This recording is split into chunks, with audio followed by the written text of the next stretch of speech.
Hey, Zany J. Man, I was dropping a friend of mine off, right? Excuse me.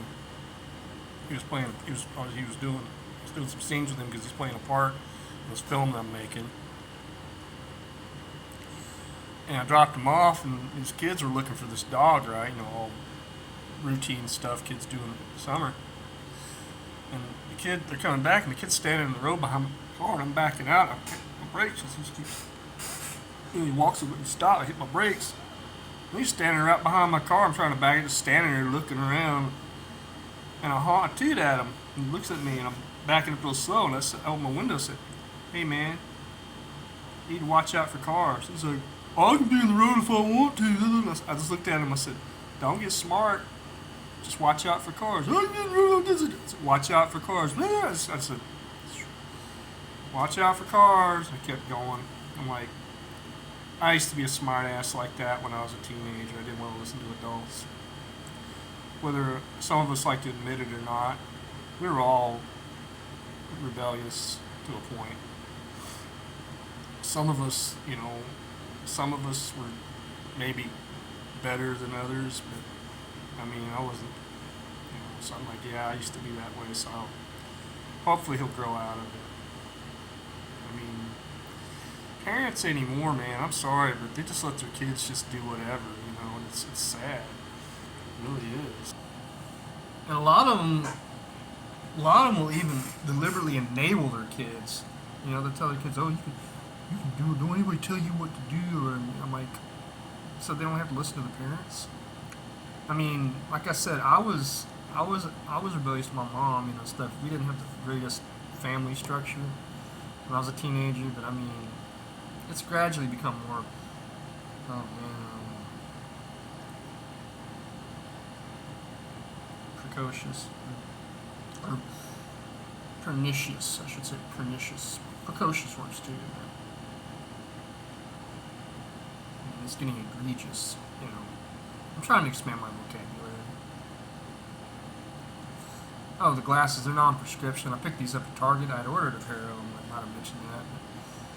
They're brow lines. Like 1950s kind of beatnik slash, you know, I guess gotta remember to put the tape on the nose, the ridge here. But yeah, that's not what this video is really about though. But anyway, but yeah, it's just, things are just the Bible, it says in Revelation, the last days will be like this.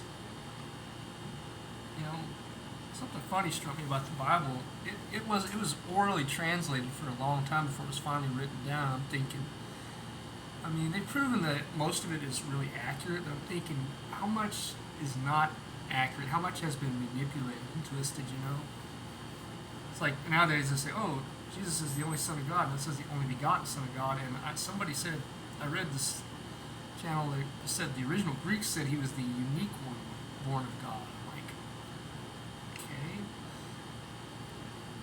And some people are like, "Oh, that's no big deal. It's just minor changes." And minor changes, yeah, but those can have a great significant impact on the reader. But getting back to what I was talking about, I mean, it's just gradually getting worse and worse. The Lord said it would be like this before His return. I get back to that. I opened my eyes on this as a kid, a child. I'm like, nervous. It's like, what was I before? I'm thinking, did we exist before? Were our memories wiped? It's like people say, "Oh, the Bible says the Earth's 6,000 years old." The Bible doesn't say it's 6,000 years old. The Bible says the world was barren and wasteland, and the Spirit of God breathed over it. So there was something before, hence the dinosaur bones and all this stuff. So yeah, I'm kind of all over the place with this video. And the main theme of this video, the point I want to make is overall is, if you got young kids, make sure you're making sure they're not like standing in the road behind a car that's backing out. Like one before that child, this little girl comes riding by on an electric scooter, just flies through a yield sign, isn't even looking. I'm like, whoa, I'm like, is she not even paying attention? Of course, if she gets hit, "Oh, that's the driver's fault." That's the driver of the car's fault, but she had the yield sign. You know, people just let their kids do whatever. Hey, anything goes, right? Sodom and Gomorrah, anybody? Hey, I know I'm not perfect, but I know what time it is. Hey, this is going to conclude this PSA. I've gone enough about it. Everyone watching, in the name of Christ, be blessed, be safe, be healthy, and be at peace. And I'm out till next time.